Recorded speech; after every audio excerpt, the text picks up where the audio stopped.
लेकिन उनसे ये पूछा गया कि इन सारे रोगों के मूल में सबसे भयानक रोग कौन सा है? तो उन्होंने ये कहा कि सब रोगों का मूल जो है मोह है।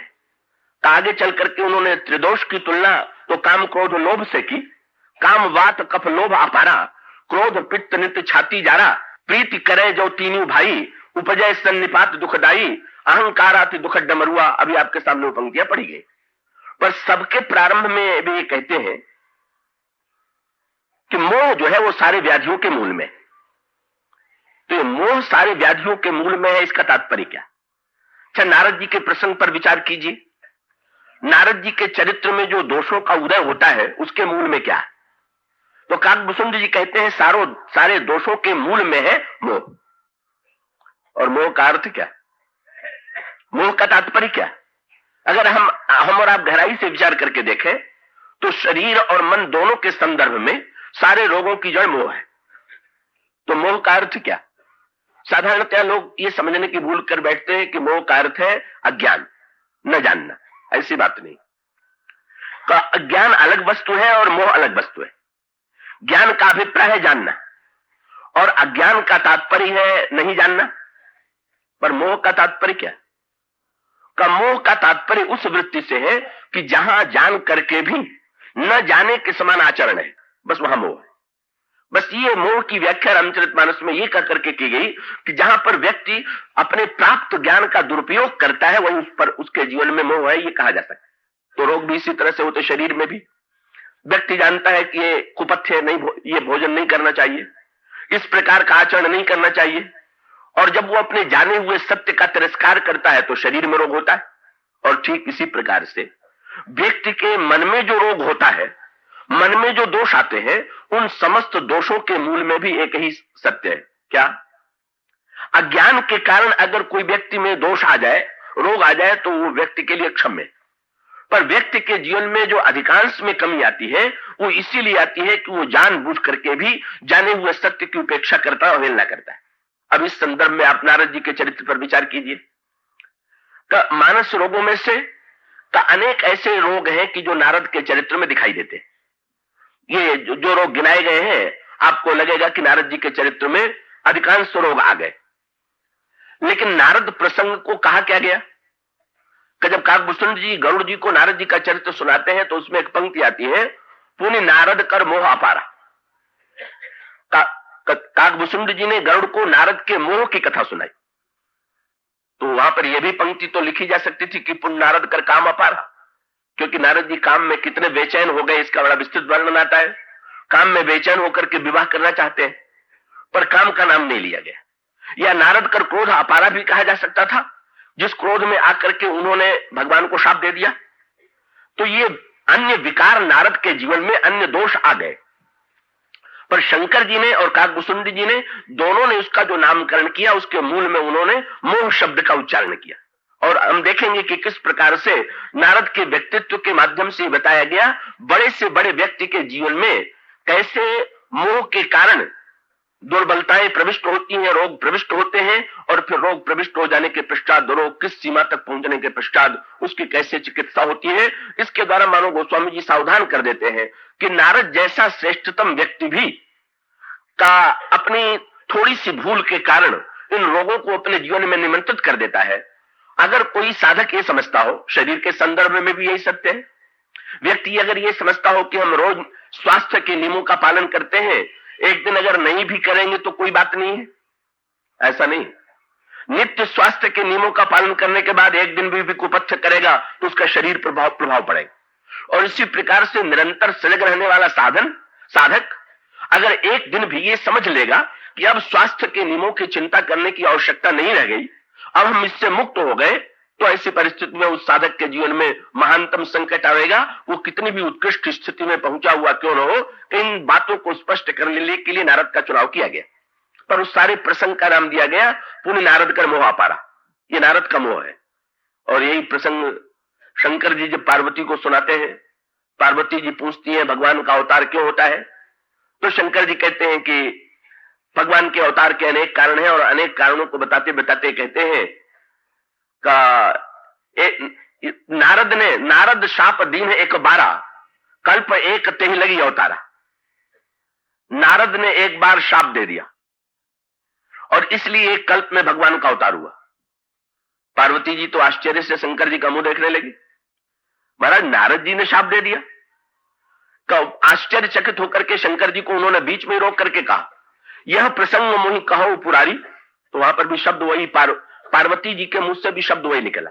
क्या? कि जब आप ये कहते हैं कि नारद को इतना क्रोध आया कि क्रोध में उन्होंने भगवान को शाप दे दिया, तो फिर ये तो मुझे, इसके लिए उन्होंने जो नाम चुना वही नाम चुना जो कि काकभूषण जी ने गरुड़ से चुना था। उन्होंने कहा, मुनि मन मोह आचरज भारी। मुनि जी के मन में अवश्य कोई मोह हुआ होगा, तभी इस प्रकार की प्रक्रिया हुई होगी। तो देवर्षि नारद जैसे व्यक्ति के जीवन में मोह और दुर्गुण दुर्विचारों का कैसे उदय हुआ, यह मुझे बड़ा आश्चर्य है।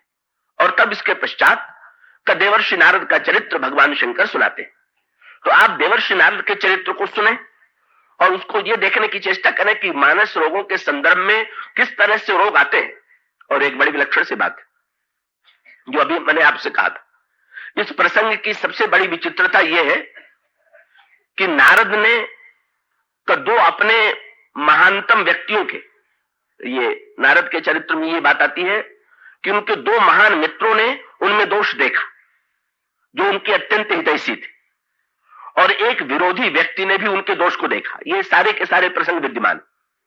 पर इस सारे प्रसंग में बड़ा विचित्र मनोविज्ञान यह है कि जिन लोगों ने नारद में दोष देखा, नारद बहुत दिनों तक, बहुत समय तक का जैसा मानस रोगी का स्वभाव होता है कि वे रोग अपने में न देख करके, कोई अगर ऐसा विचित्र रोगी हो कि वैद्य जी देखने के लिए आवे और वो वैद्य जी को रोगी मान करके उनको ही दवा बताने लगे कि आपको ये रोग हो गया और दवा कीजिए, तब वैद्य की जो दशा होगी, नारद के संदर्भ में ये दिखाई देता है।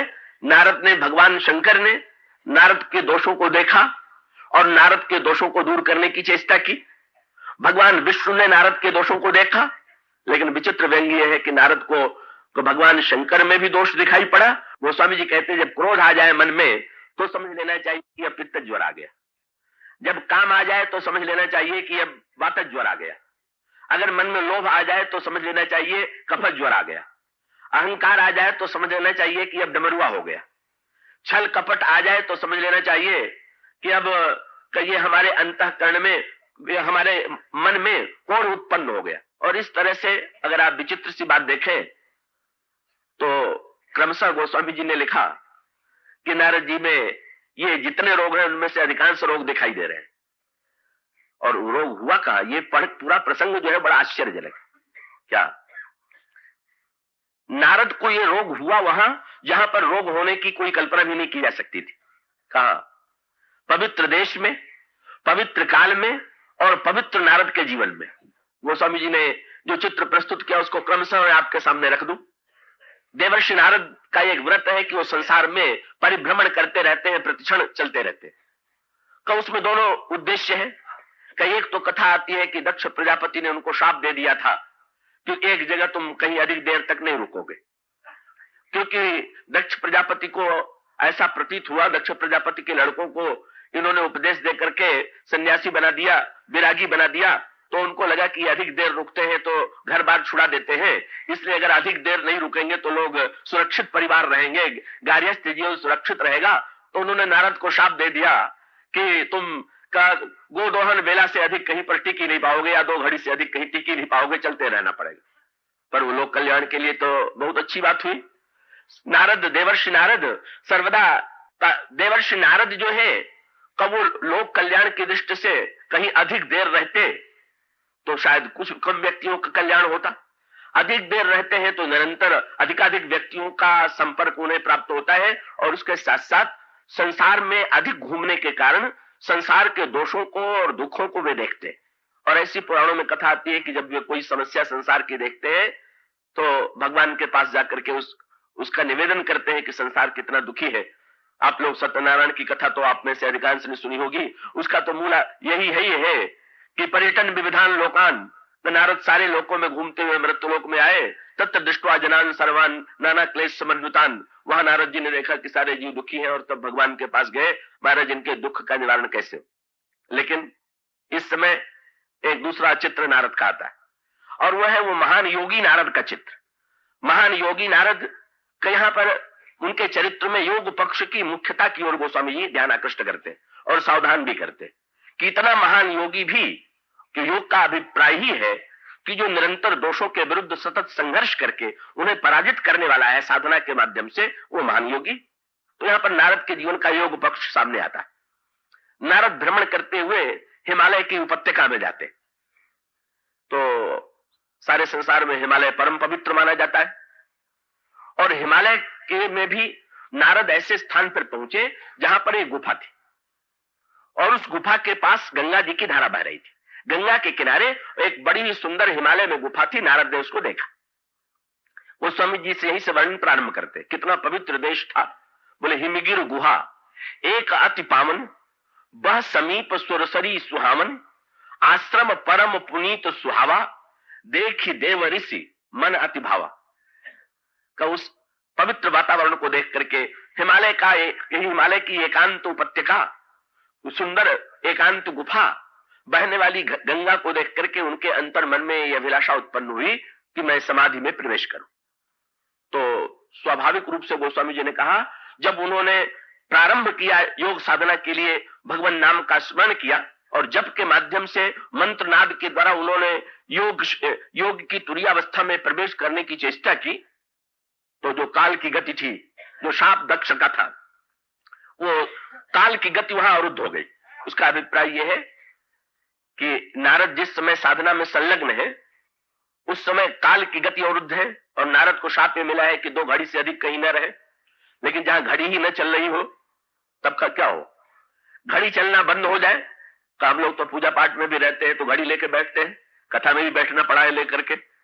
लेकिन नारद जब बैठे तो काल की गति अवरुद्ध है, और गोस्वामी जी ने कहा, सुमेरत हरि ही काल गति बाधी, और सहज विमल मन लाग समाधि। का नारद का मन सहज वैराग्य युक्त है, परम पवित्र है, और नारद समाधि में चले गए।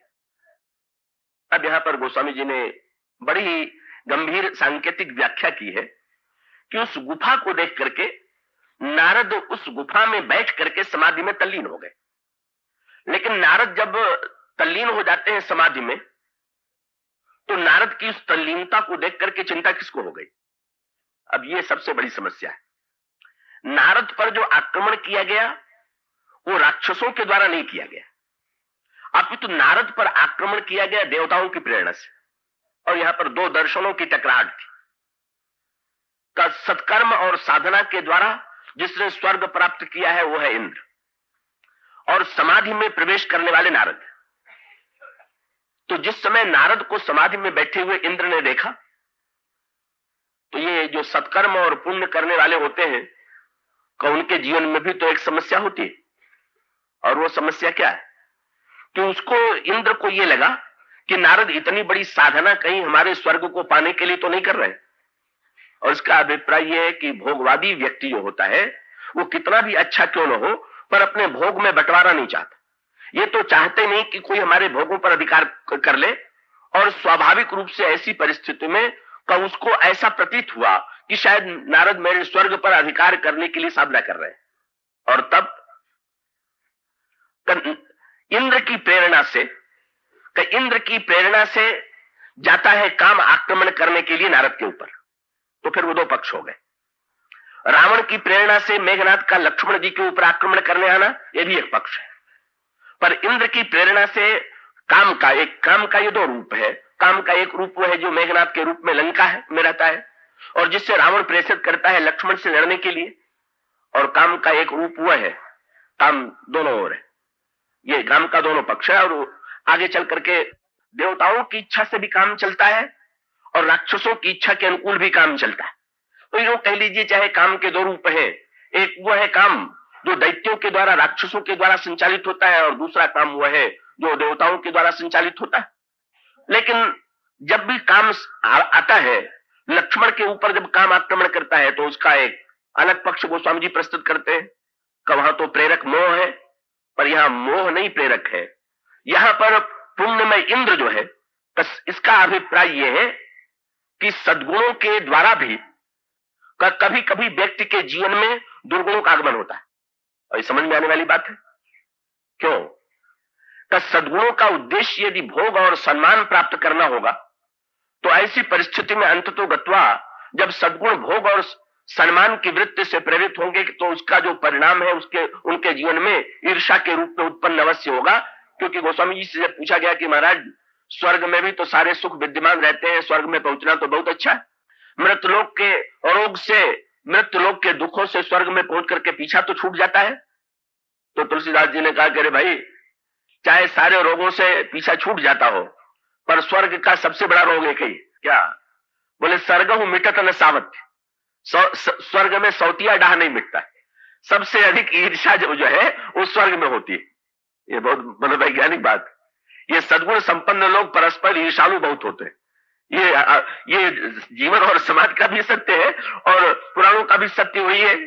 क्योंकि प्रत्येक सद्गुण संपन्न व्यक्ति जो है, जब जीवन में स्वयं अपने को अधिक से अधिक भोगों से युक्त बनाना चाहता है, तो उससे क्या चिंता रहती है? स्वर्ग में बैठे हुए जितने देवता हैं वो सुखी थोड़ी रहते हैं, क्योंकि वो अगल बगल वाले देवता को जब देखते हैं, और स्वर्ग का नियम है कि जिसने जितना पुण्य किया उतने भोग मिलेंगे, तो परिणाम क्या होता है कि जब वो अपने बगल वाले देवता के पास अधिक भोग देखता है, ईर्ष्या उत्पन्न होती। और देवता का संकट क्या है कि संसार में अगर ईर्ष्या उत्पन्न हो तो आप प्रयत्न करके आगे बढ़ने की चेष्टा कर सकते हैं, पर स्वर्ग में तो आगे बढ़ने की संभावना है ही नहीं। यानी स्वर्ग में ऐसा कोई उपाय नहीं है कि किसी से ईर्ष्या हो तो आप होड़ करें। तो यही इंद्र के सामने समस्या है क्या कि भाई नारद तपस्या में थे तो इंद्र भी तपस्या में लग जाता। लेकिन वस्तुतः व्यंग्य तो यह है कि इंद्र के मन में भ्रांति बस ऐसी बात आ गई कि नारद भी मेरी तरह भोगों को पाना चाहते, और जब उसके मन में ईर्ष्या उत्पन्न हुई तो एक ईर्ष्या का रूप तो यह था कि वो भी नारद की तरह समाधि में जाने की चेष्टा करता कि हम नारद को समाधि में परास्त करके, तपस्या में हरा करके स्वर्ग को सुरक्षित रखेंगे। लेकिन ईर्ष्यालु व्यक्ति जो सोचता है वही इंद्र ने सोचा क्या कि भाई ईर्ष्यालु व्यक्ति पहले तो ये सोचता है कि हम इनसे तेज दौड़े, हमसे आगे निकले जा रहे हैं, पर देखता है कि इनसे आगे निकलना संभव नहीं है, तो चेष्टा करता है कि इनकी टांग पकड़ के खींच ले कि कम से कम ये तो आगे न बढ़ सके। तो अंत में उसने निर्णय यही किया कि अच्छा, तो अब काम के माध्यम से हम नारद को नीचे गिराने की चेष्टा करेंगे, और तब सत्कर्म प्रेरित, सद्गुण प्रेरित, पुण्य और स्वर्ग प्रेरित। ये है विचित्र बात। नरक में दुख और पाप निवास करते हैं, दोष निवास करते हैं, ये तो कोई भी कर सकता है, पर रामचरितमानस में जो स्वर्ग की निंदा की गई, भगवान राम ने कहा यही तन कर फल विषय न भाई, स्वर्ग स्वल्प अंत दुखदाई। स्वर्ग भी अंत में दुखदाई है। उसका सर्वश्रेष्ठ संकेत यह है कि किस प्रकार से स्वर्ग भी का काम को प्रेरित कर रहा है दूसरे व्यक्ति को नीचे गिराने की चेष्टा में, और इंद्र की प्रेरणा से काम आता है, और काम आकर के नारद के समक्ष अप्सराओं के साथ अपना प्रभाव डालने की चेष्टा करता है। लेकिन नारद ऐसी स्थिति में थे कि काम कला कछु मुनि ने व्यापी, और तब निज भय डरे मनोभव पापी। जब नारद पर काम का कोई प्रभाव नहीं पड़ा तो काम बेचारा मन में डर के कांपने लगा कि मेरे अगर ये गिर पड़ते तब तो बड़ा उसको आनंद आता, लेकिन ये गिरे नहीं तो हम गिराने की चेष्टा कर रहे हैं। अरे भाई, बड़ी सीधी सी बात है कि आप किसी व्यक्ति का पैर पकड़ करके खींचने की चेष्टा करें तो अगर गिर गया तो आपका लक्ष्य पूरा हो गया, पर चेष्टा करके भी अगर आप न गिरा पाएंगे तो फिर आप जिसको गिराने की चेष्टा कर रहे हैं वो तो बदला लेने की चेष्टा करेगा कि तुम हमारी टांग पकड़ के क्यों खींच रहे हो। नारद को काम को भी यही प्रतीत हुआ कि नारद अब मुझ पर रुष्ट होकर के शाप अवश्य दे देंगे। लेकिन गोस्वामी जी ने कहा काम कला कछु मुनि ने व्यापी, निज भय डरे मनोभव पापी। तब सहित सभाए सहाय सभी ताति, हारि मान मन मैन, गहे सी जाई मुनि चरण तब, कहीं सुठी आरत बैल। काम भयभीत होकर के नारद जी के चरणों में जाकर के गिर पड़ा। नारद की सफलताएं बढ़ती जा रही। क्या हुआ? बोले भयउ न नारद मन कछु रोसा। नारद जी के मन में काम पर रंच मात्र क्रोध नहीं आया। कहीं प्रिय वचन काम परितोषा। काम ने स्पष्ट कर दिया महाराज मैं अपनी इच्छा से नहीं आया। इंद्र ने इस भय से मुझे भेजा था कि आप स्वर्ग पर अधिकार प्राप्त करना चाहते हैं, तो इंद्र को यह भ्रम था और मैं भी इसकी आज्ञा से चला आया, आप क्षमा कीजिएगा। नारद जी ने कह दिया, कब से मुझे तुम्हारे ऊपर कोई रोष नहीं है, तुम जाकर के इंद्र से भी कह देना मुझे स्वर्ग की भी कोई आकांक्षा नहीं है। काम समझ गया कि नारद तो काम क्रोध लोभ तीनों के विजेता है। काम क्रोध पर उसने विजय देख लिया, स्वर्ग का लोभ नहीं है तो तीनों के विजेता है। और वहां से लौट करके काम जाता है स्वर्ग में, और स्वर्ग में जाकर के जब वर्णन किया गया तो लोगों ने उस कथा का सही अर्थ लिया, विजय का सही अर्थ लिया। लेकिन नारद के जीवन का दुर्भाग्य ये था कि जिस घटना का अर्थ देवताओं ने, इंद्र ने और काम ने सही लिया, नारद उस घटना का सही अर्थ नहीं ले पाए। उन लोगों ने क्या अर्थ लिया? गोस्वामी ने कहा, जिसमें काम ने जाकर के इंद्र की सभा में वर्णन किया तो मुनि सुशीलता आपन करनी, सुरपति सभा जाई तब बरनी, और सुन सबके मन अचरज आवा। चकित हो गए लोग। ऐसा महापुरुष जिसने काम क्रोध लोभ तीनों को जीत लिया, धन्य है। पर सब लोगों का ध्यान किधर चला गया? सब लोगों ने कहा, भाई इसमें नारद की ही विशेषता थोड़ी है। नारद अगर काम क्रोध लोभ को जीत पाए तो जीत पाने का उसका कारण है क्या? मुनि सुशील, गोस्वामी जी कहते हैं, सुन सबके मन अचरज आवा, और मुनि ही प्रशंस, लेकिन हरि ही सिर नवा। प्रशंसा तो किया नारद जी की, पर सिर नवाया भगवान के चरणों में। अब ये बहुत बड़ा मंत्र है कि भाई प्रशंसा भले ही व्यक्ति की किसी की जाए, लेकिन वस्तुतः नमन तो भगवान के समक्ष कि जिन्होंने किसी व्यक्ति को ऐसा गुण युक्त बनाया, ऐसी क्षमता दी कि उस क्षमता का व्यक्ति ने सदुपयोग किया। का परिणाम यह हुआ कि प्रत्येक व्यक्ति ने कहा कि नारद पर भगवान की कितनी बड़ी कृपा है कि इतने दुर्गुण दुर्विचारों के बीच में भी नारद सुरक्षित। लेकिन भाई ये गुफा जो है, ये मनुष्य के अंतःकरण में 4 गुफाएं। समाधि में भी एक गुफा में प्रविष्ट हुआ जाता है। नारद जी अभी उसी गुफा में बैठे थे, लेकिन दुर्भाग्य क्या हुआ कि नारद अंतःकरण की दूसरी गुफा में बैठ गए। अंतःकरण की ये 4 गुफाएं हैं। किष्किंधा कांड में इसका संकेत मिलता है, आप उसको गहराई से पढ़ेंगे तो समझ लेंगे। किष्किंधा कांड गुफाओं का कांड है। और गुफाओं का कांड क्यों है? सीता जी की खोज चल रही है ना। सीता जी कौन है? सीता जी साक्षात शांति स्वरूपा है। शांति सीता समानीता आत्मा रामो विराजित है। तो शांति की खोज जहां पर हो रही है वहां पर गुफाएं, और वो गुफाएं भी 4 है। और इन 4 गुफाओं में एक गुफा तो वह है कि जिसमें स्वयं भगवान राम और लक्ष्मण रहते हैं। तो ये रामायण की सांकेतिक शैली है कि चित्रकूट में तो भगवान राम कुटिया में रहते थे, दंडकारण्य में भी भगवान राम कुटिया में रहते थे।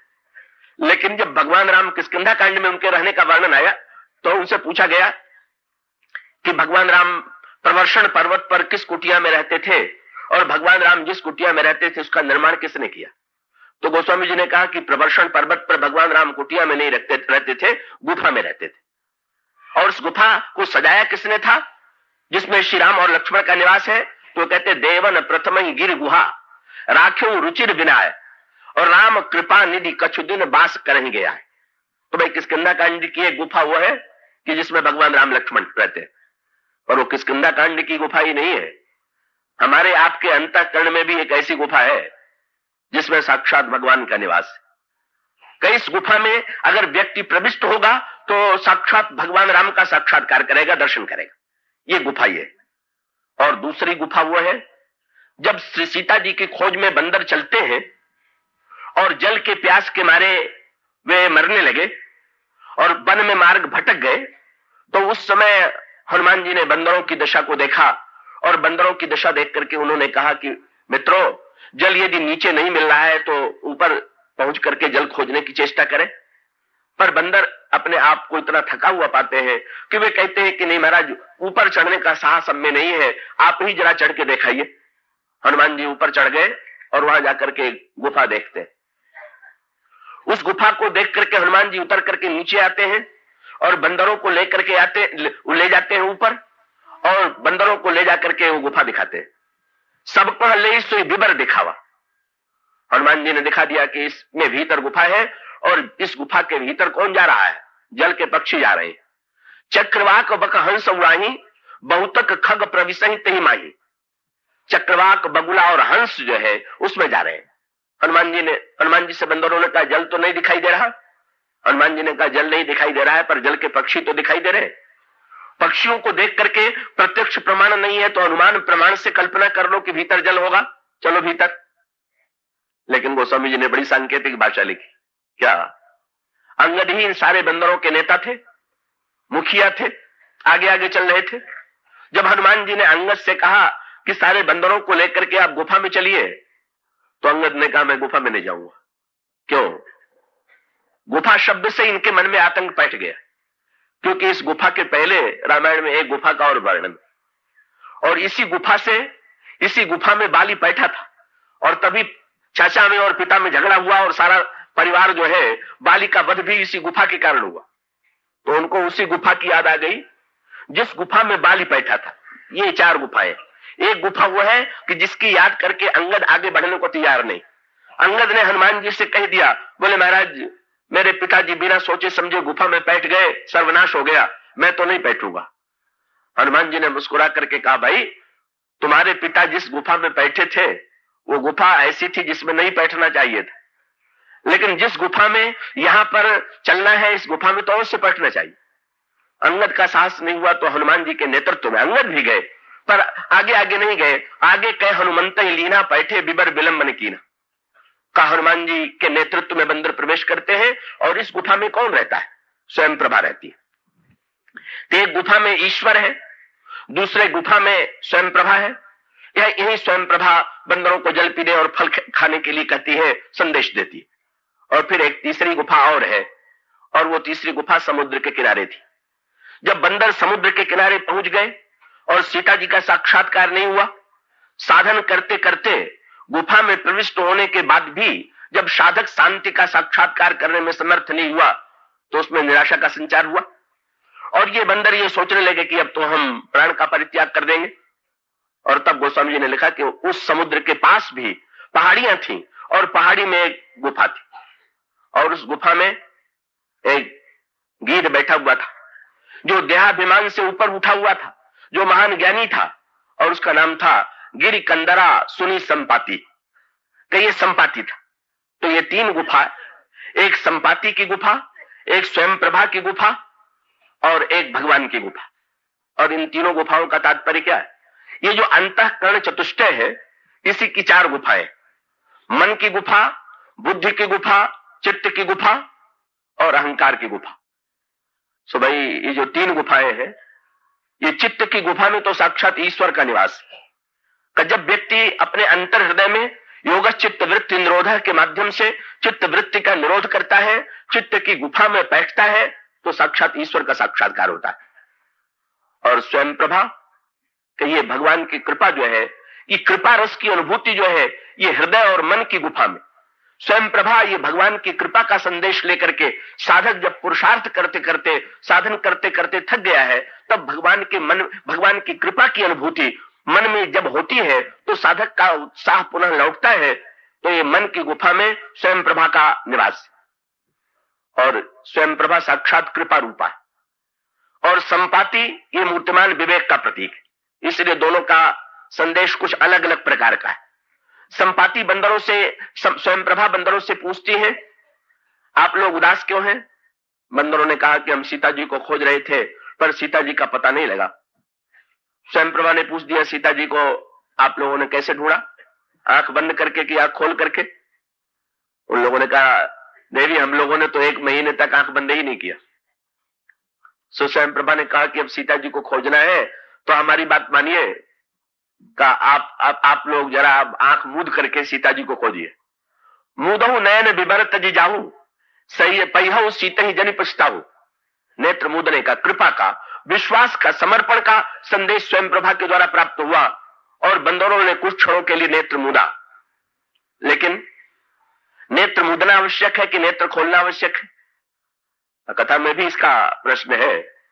जिन श्रोताओं के नेत्र मूद रहे हो वो स्वयं प्रभा का संदेश न सुनते रहे, पता नहीं वो सही अर्थों में ले रहे हैं कि केवल शरीर के अर्थ में ले रहे हैं। स्वयं प्रभा के साथ साथ जब समुद्र के किनारे बंदर पहुंच गए तो कहने लगे कि आंख मूदने से तो कोई लाभ नहीं हुआ, क्योंकि स्वयं प्रभा ने कह दिया था, मूदहु नयन विभर तजी जाहू, पहिहु सीता ही जनि पछताहू। नेत्र मूदो, सीता जी जरूर मिलेंगे। हाँ, किसी महापुरुष के जाए और महात्मा कहने लगे नेत्र मूंद करके ध्यान किया करो शांति मिलेगी। पर ऐसा अनेक लोगों के जीवन में होता है, जैसा बंदरों के जीवन में हुआ कि भाई 10-5 दिन तक ध्यान किया, पर ध्यान करने के बाद कहीं से शांति मिलती दिखाई नहीं देती, और तब उनको ये संदेह होने लगता है कि ये जो महात्मा के द्वारा उपदेश दिया गया, जो पद्धति बताई गई, वो सार्थक है भी कि नहीं है। तो स्वयं प्रभा का संदेश जो था बंदरों ने तुरंत मान तो लिया था, पर नेत्र मूंदने के बाद सीता जी जब नहीं मिली तो उन्होंने कहा कि स्वयं प्रभा का संदेश ठीक नहीं था, नेत्र मूंदने से कोई लाभ नहीं। तो बड़ी बढ़िया बात आई, क्योंकि नेत्र मूंदना भी महत्वपूर्ण है और नेत्र खोलना भी महत्वपूर्ण है। विवेक का तात्पर्य नेत्र खोलना और विश्वास का तात्पर्य नेत्र मूंदना।